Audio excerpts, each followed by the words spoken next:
Hola mis hermanos, estamos hablando de la naturaleza del engaño y en mi primera plática expuse de que el engaño y la meta de Satanás de engañar a los cristianos es una meta muy maligna porque no solamente lleva a los cristianos a actuar mal en situaciones determinadas, sino que los lleva por un camino distinto, apartándose del único camino que está, y una mínima desviación del camino implica de que uno no llega a la meta. Hemos hablado de que tenemos que realmente cuestionarnos cómo está nuestra relación con Jesucristo, el camino. ¿Estamos caminando con Él en su camino o nos hemos desviado? Y hemos considerado unas preguntas que realmente enfocan sobre la intimidad y la calidad de la relación que tenemos con Jesús. Porque uno de los engaños más grandes que siempre se ha dado es de que el cristiano termina teniendo una relación con su construcción teológica, con su teología, con las tradiciones de su iglesia, pero no con Jesús directamente. Hoy en esta segunda parte quiero hablar de una causa del engaño que es muy común, muy difundido, pero muchas veces no percibido por la iglesia. Y eso es la manera como evaluamos la calidad de nuestra relación, cómo evaluamos nuestro propio cristianismo, cómo evaluamos nuestra iglesia. Y quiero iniciar con un pasaje, espero conocido, en 1 Corintios 4, 5, donde la palabra de Dios nos exhorta a tomar en cuenta algo muy importante. Así que no juzguéis nada antes de tiempo, hasta que venga el Señor, el cual aclarará también lo oculto de las tinieblas y manifestará las intenciones de los corazones, y entonces cada uno recibirá la alabanza de Dios. O sea que toda nuestra manera de evaluar las cosas es siempre en peligro de que lo evaluamos humanamente. ¿Cuáles son los estándares de evaluación humanas que no son evaluaciones realmente bíblicas? Y aquí tenemos que entender de que Jesucristo evalúa nuestra vida posiblemente diferente. La palabra de Dios lo enseña. La palabra de Dios nos exhorta a preguntarnos: ¿estoy evaluando la calidad de mi fe, la calidad de mi iglesia, como Jesús lo hace? ¿O estoy evaluándolo a manera humana? Por ejemplo, un término éxito. ¿Cuándo la vida cristiana es una vida de éxito? Y muchas veces equivocamos el éxito únicamente con el hecho de que uno tenga victorias, que uno tenga buenos testimonios que contar, y a veces se nos olvida de que el éxito cristiano podría significar nuestro martirio. Entonces, ¿cómo definimos éxito? Y aquí tenemos que entender de que la Biblia nos aclara de que éxito en los ojos de Jesús no necesariamente es lo que nosotros hoy llamaríamos éxito. Por ejemplo, a veces hay iglesias y movimientos cristianos que solamente viven contando, cuentan miembros, cuentan decisiones para Cristo, y no hay nada malo en de que se esté ganando almas, porque esto tenemos que hacerlo, pero la Biblia no mide el éxito en ganar almas, sino que la Biblia habla de hacer discípulos. Y hacer discípulo es una cosa muy distinta que llevar a una persona a aceptar a Cristo. Un paso muy válido, el primer paso definitivamente, mas sin embargo, la meta y la medida verdadera del éxito de una iglesia es la multiplicación no de convertidos, sino que la multiplicación de discípulos. Y ni siquiera el discipular a individuos es la meta por la cual se tendría que medir el éxito de una iglesia, sino que la Biblia habla en Mateo 28, del 18 al 20, de que id y haced discípulos a las naciones. O sea que aquí está hablando que debemos discipular naciones, y naciones son entidades más grandes que el individuo. Naciones son política, economía, medios de comunicación, y estamos lejos, si somos sinceros, estamos lejos de eso. Entonces, ese es un ejemplo sencillo. Si se mide el éxito de una iglesia solo en cuántos convertidos ha logrado, está midiendo equivocadamente, porque la Biblia pregunta, estos convertidos, la iglesia les ha ayudado a entrar a un proceso de discipulado y que ahora son discípulos de Jesucristo. Y hay una gran diferencia entre un convertido y un discípulo de Jesucristo. Pero, ¿cómo evalúa Jesús las cosas? Por ejemplo, en las últimas palabras registradas realmente de Jesús a la iglesia, que está en Apocalipsis capítulos 2 y 3, las cartas a las 7 iglesias, que eran iglesias históricas del primer siglo, y Jesús, por medio del apóstol Juan, les envía mensajes a las 7 iglesias. Y vemos de que el tono de estas cartas ya es más serio. No es el mismo tono de Jesucristo que aparece en los evangelios. Aquí Jesús ya está hablando más en serio, porque ahora Jesús ya es el Cristo glorificado, el Hijo de Dios que está a la diestra del Padre, el que ha obrado la salvación completa. Y ahora está Jesús apareciendo a Juan en Apocalipsis 1 como este Hijo de Dios glorificado, y por eso cuando Juan lo ve se va directamente al suelo del susto, de la impresión, porque él conocía a Jesús en su tiempo antes de la crucifixión y antes de la ascensión, pero cuando Jesús glorificado se aparece a Juan, el cuadro cambia. Entonces, cuando uno lee estas 7 cartas, uno encuentra maneras de cómo Jesús evalúa las cosas. Y por ejemplo, a la iglesia en Esmirna, Jesús les dice, tú eres pobre y conozco tu tribulación, pero tú eres rico. Sabemos que la palabra Esmirna es mirra y es un símbolo de sufrimiento.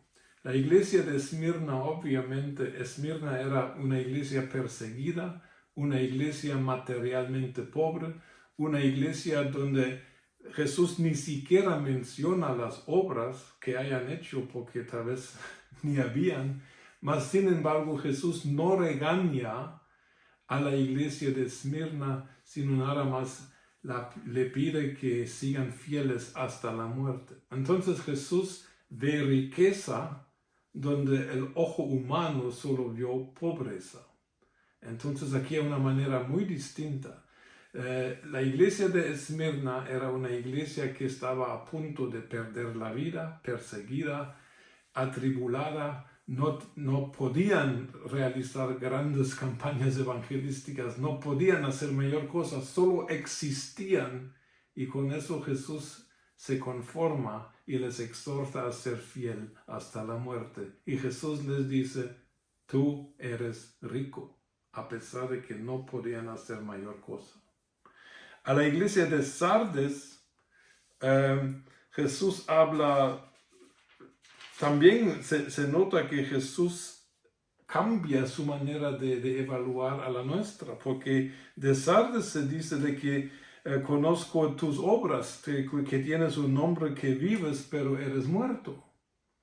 Entonces aquí había una iglesia que en su autoevaluación se consideraba bien, pero en la evaluación de Cristo estaban muertos. O sea que ellos decían que tenemos una iglesia viva, llena de vida, y Jesús dice, no, están muertos. Entonces, evaluar como Jesús evalúa la iglesia, evaluar como Jesús evalúa tu vida y la mía, es algo esencial, porque nos podemos equivocar profunda y completamente como Sardis. O el último caso en la iglesia de la Odisea, sabemos que la iglesia tibia, y Jesús a esta iglesia, lo voy a buscar, esta iglesia también tenía una autoevaluación equivocada. Vamos a ver. Conozco tus obras, que no eres ni frío ni caliente, ojalá que fueses frío o caliente. Por cuanto eres tibio y no frío ni caliente, te vomitaré de mi boca. Y ahora viene la evaluación de la Odisea. Porque tú dices, yo soy rico y me he enriquecido, y de ninguna cosa tengo necesidad, y no sabes que tú eres desventurado, miserable, pobre, ciego y desnudo. La Odisea en su autoevaluación decía que soy rico, me he enriquecido y no tengo necesidad. Imaginaos, no tengo de ninguna cosa necesidad. Era una iglesia orgullosa, que se sentía el jefe de la jungla, podríamos decir. No, Jesús dice que tú te evalúas como rico, enriquecido y que no te hace falta nada, y yo te digo que eres desventurado, miserable y pobre. Entonces aquí nos damos cuenta de que Jesús evalúa las cosas distintas, y el engaño del cristiano y el engaño de movimientos cristianos o de iglesias cristianas puede iniciar cuando empezamos a evaluar las cosas humanamente y ya no tomamos en cuenta la evaluación de Jesucristo. Es muy necesario ver esto. En parte, en los últimos 10 años he observado de que muchas iglesias en su programación, en su visión y el desarrollo de su visión, se enfocan mucho sobre el bienestar de sus miembros y el bienestar de las visitas a la iglesia. Bueno, yo pienso que tal vez es un buen deseo, mas sin embargo, si la iglesia se basa en procurar el bienestar emocional de personas, la iglesia ha dejado el camino de la Biblia, Claro de que queremos estar bien, pero la Biblia también habla de corrección, habla de exhortación, habla de excomunicación de miembros, habla de corrección en el sentido de comportamiento. En las cartas de Pablo hay amonestaciones fuertes, incluso hay amenazas. Jesús a Éfesos le amenaza diciendo que si tú no regresas a tu en primer amor, yo voy a quitar tu candelabro. Quiere decir, tú como iglesia vas a dejar de existir. Eso es el tono del Nuevo Testamento. El Nuevo Testamento encontramos la misericordia y la severidad de Dios en un versículo en Romanos.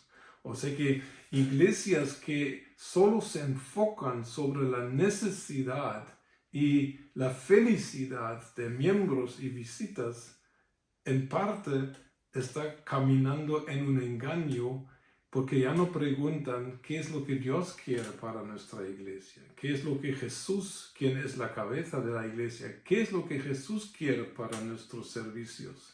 ¿Qué es lo que tiene Dios en su corazón que se debería hacer cuando nos reunimos como iglesia?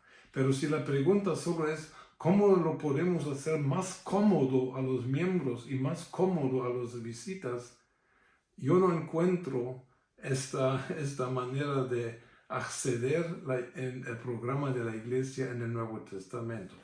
Espero que esté equivocado, pero temo que no.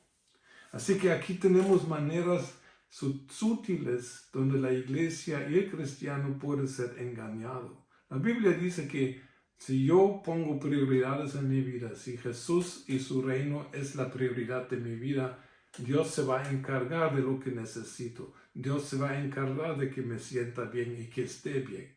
Pero no tenemos que invertir el orden que nos da el Nuevo Testamento. Entonces, cuando vemos otra vez hablando de las 7 cartas, vemos de que el tono cambia.